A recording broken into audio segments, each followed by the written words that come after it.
একটু সরাসরি নজর রাখবো শ্রী সারদা আশ্রম বালিকা বিদ্যালয় নিউ আলিপুরে। সেখান থেকে আমাদের প্রতিনিধি অর্কদীপ্ত মুখোপাধ্যায় রয়েছেন আমাদের সঙ্গে সরাসরি। অর্কদীপ্তর কাছে চলে যাব। অর্কদীপ্ত, আজ এবং কাল তিথি অনুযায়ী দুদিনই পুজো করা যাবে, সেক্ষেত্রে তুমি এখন যেখানে রয়েছো সেখানে পুজোর প্রস্তুতি কতটা? আজই কি পুজো হচ্ছে?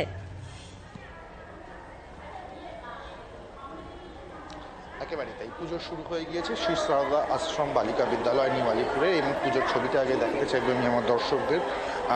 এখানে ইতিমধ্যে পুজো শুরু হয়ে গেছে এবং প্রতি বছরের মতোই একদম নিয়ম মেনে, রীতি মেনে, যাবতীয় আচার অনুষ্ঠান পালন করে এখানে পুজো হয় এবং প্রায় 4 ঘন্টা লাগবে এই পুজো শেষ হতে, এমনটাই জানাচ্ছেন এখানে যারা দায়িত্বে রয়েছেন। প্রায় দীর্ঘ 70 বছরের এই পুজো এই শ্রী সারদা আশ্রম বালিকা বিদ্যালয়তে হয়ে আসছে। 1957 সালের এই স্কুল স্থাপিত হয়, তারপর থেকেই কিন্তু পুজো শুরু হয়েছে। প্রায় 70 বছর ধরে এই পুজো হচ্ছে এবং আজকে রবিবার, আজ এবং কাল দুদিনই তিথি রয়েছে, তবে আজকেই কিন্তু এইখানে পুজো শুরু হয়ে গিয়েছে। আমি একটু এই পুজো সম্পর্কে একটু জেনে নেব। এখানে রয়েছেন স্কুলের বড় মাতাজি, তার সাথে একবার কথা বলবো। একটু প্রথমেই জানবো যে এতদিনের পুজো, প্রায় দীর্ঘ 70 বছরে কি কি আচার অনুষ্ঠান মেনে পুজো হয়? আমাদের যা শাস্ত্র অনুযায়ী পুজোর যা যা নিয়ম আছে সমস্ত খুঁটিনাটি একদম মেনে পুজো হয়, এখানে কোনো কিছুই বাদ পড়ে না। এখানে ছাত্রীদের ইনভলভমেন্ট বা আপনারা একসাথে সকলে মিলে পুজো করেন? সকলেই ইনভলভমেন্ট হয় ছাত্রীদের, আর প্রত্যেকেই পুজোয় অংশগ্রহণ করে, প্রত্যেকে প্রসাদ পায়, প্রত্যেকে অঞ্জলি দেয়। ছাত্রীদের খুবই আনন্দ হয়, পুজোর আগের দিন থেকেই ছাত্রীদের খুব আনন্দ। প্রসাদ বা ভোগে কি থাকে, বিশেষ কিছু থাকে?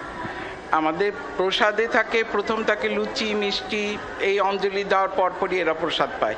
বাইরের ভক্তরাও কিছু কিছু প্রসাদ পায়, কিছু কিছু মহিলা গার্জেনরাও প্রসাদ পায়, এমনি ছেলে গার্জেনরাও প্রসাদ পায়। আর তারপরে হয় ওদের জন্য, কোনো বছর হয় পোলাও, কোনো বছর হয় ফ্রাইড রাইস, কোনো বছর হয় খিচুড়িটা এখন কমই হয়, ওরা পছন্দ করে না, সেজন্য এসবই হয়। প্রায় 4 ঘন্টা ধরে এই পুজো চলবে? হ্যাঁ, 4 ঘন্টা ধরে একদম হোম হয়ে শেষ হবে। হোম হয়ে শেষ হবে একেবারে, যেটা ওনারা বলছেন, যেটা উনি বললেন সেটা আমরা শুনলাম। আমি একটু এবার আরও একটা দিক দেখানোর চেষ্টা করব।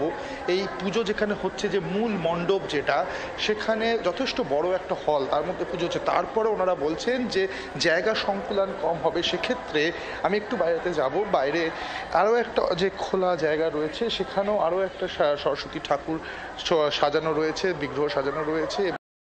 কিন্তু এই বড় প্রাঙ্গণে সেখানে অঞ্জলি দেওয়ার ব্যবস্থা করা হয়েছে সমস্ত ছাত্রীদের জন্য। আমি একটু ছাত্রীরা এখানে দাঁড়িয়ে রয়েছে, একটু পিছনে দেখানোর চেষ্টা করব, একটু তোমাদের সাথে কথা বলবো। আজকে তো সরস্বতী পুজো, একটু তোমরা দাঁড়াও। আজকে তো সরস্বতী পুজো, আজকে স্কুলে এত বছর ধরে এই দিনটা তো একটা বিশেষ দিন, কেমন লাগছে বা কি পরিকল্পনা আজকে? ভালো দিন, আমাকে নয়, থ্যাংক ইউ। আচ্ছা, আমি একটু ওরা লজ্জা পাচ্ছে একটু। আচ্ছা, তুমি কোন ক্লাস পড়ো? আমি ক্লাস 10-এ পড়ি। ক্লাস 10-এ পড়ো, এবার এবছরই ফাইনাল ইয়ার।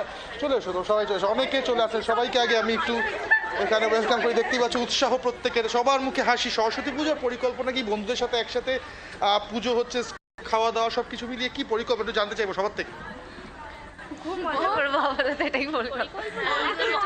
অঞ্জলি হবে, তারপর মাঠে দাঁড়ানো, লাস্ট ইয়ার খুব ভালো, কারণ এরপরে আর এই সুযোগটা পাবো না। এই সুযোগটা হাতছাড়া একবার হয়ে গেলে আর দ্বিতীয়বার পাওয়া যাবে না।